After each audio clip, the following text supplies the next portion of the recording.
Hi, I'm Dina Lee. Today we're going to look at religion in schools and the current trends.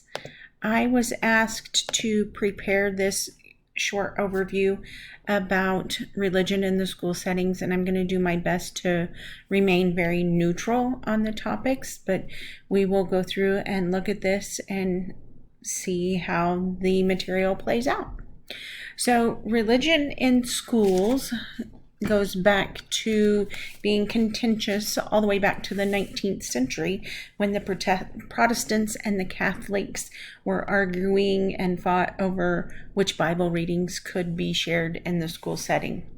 More recently, rules for religious expression have become far more complex and have made what's allowed in school be more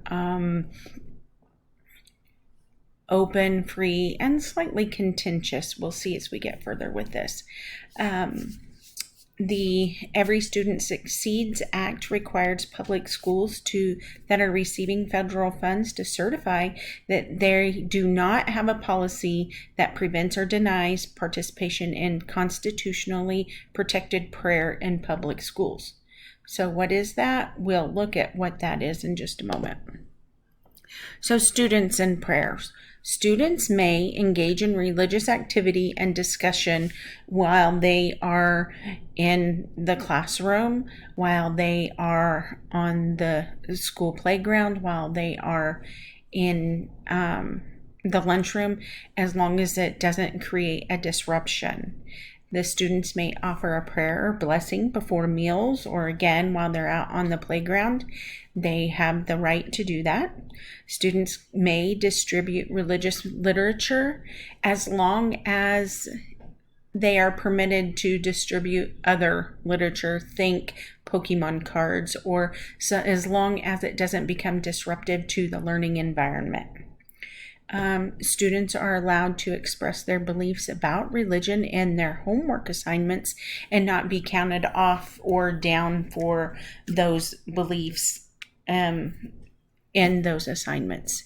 Students may not engage in religious harassment of others. So that's where that disruption comes from, or belittling or talking down to somebody because they are from a different religion. Public school staff and prayer. So what staff may do, staff may exercise in free religion while they're off duty. So when they're not working at school, they may wear religious clothing or jewelry while they are teaching. So during their actual on-clock time, they may engage in prayer while they are not instructing students. So during their planned time, during their lunch time, during a break period that they may have, they are able to engage in Bible reading and saying prayers during that time. Public school staff may not force students to sing or play music that offends their religious sensibilities, and they are not allowed to force the student to attend a secular programs. For example, if they were singing religious songs during a Christmas or winter time program, the student wouldn't be counted down for not attending. Now, staff may also neither favor nor disfavor student groups based on religion, or suppress their expression of suppress the expression of students while they are in the school building or participating in activities, meaning that I, as a staff member, cannot give favor nor disfavor to a certain group to utilize the school premises or to have a meeting in my classroom. If I allow the prayer group to do it, then I should allow other groups to do it, if that's how that works. Schools in general, so the building as a whole, may teach Bible as a literature piece. They can teach it as long as it's based on literature. They can regulate the religious expression of teachers while they are teaching. So during that clock time, while they're in instruction, actual instruction, teachers do not have religious freedom of expression. They may permit students to attend activities off premises for religious items, and what I can think from that is it's really big in our culture around Easter and at Christmas that the Hispanic students do an overnight dance at the church, and the students are excused from attendance on the following day so that they are okay from attending. Now with that, I also have to, as a building leader, need to permit other students to have prior approval or excusal for their absences if they're attending something for a different type of group. Schools may not suppress the expression of students. So while in a classroom setting, I cannot tell a student that we don't need to hear about their religious feelings or their thoughts or anything. We just need to make sure that it doesn't impede the learning process. And we cannot target religious attire of students for particular religions.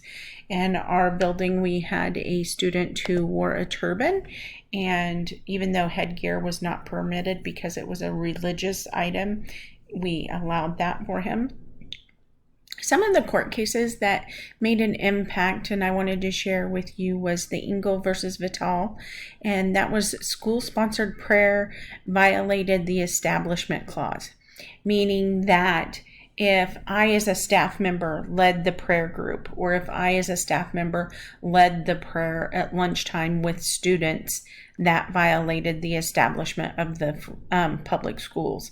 And that is not appropriate, but students may lead that.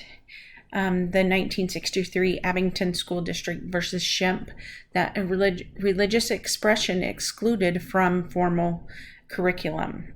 So what this did was it allowed parents to realize that finally in 1963, the Supreme Court is saying, okay, we are not having religion in school sponsored activities.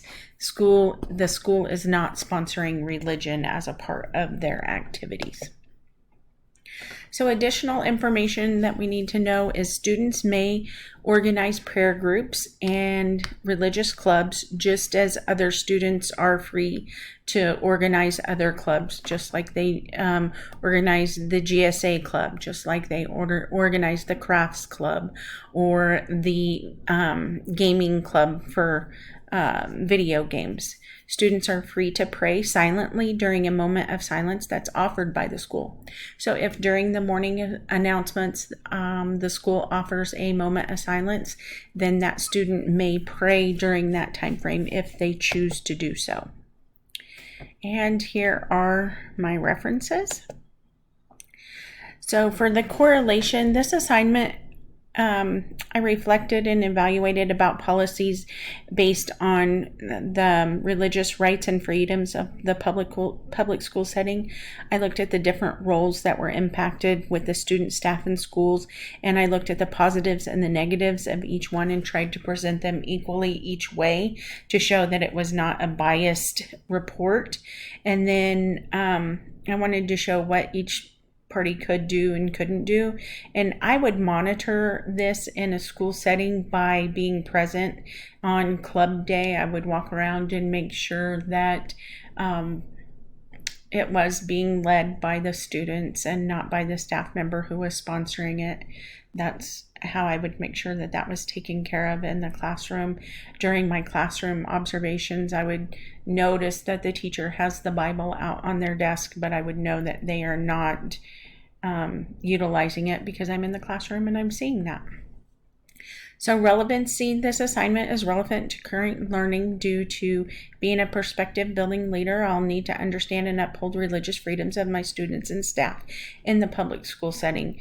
And now I have the background to do that, and I will know where to find the research as things continue to change each year through the court systems. In my reflection, this assignment will influence my decisions now by understanding how to allow prayer in the club, in a prayer club in the school setting.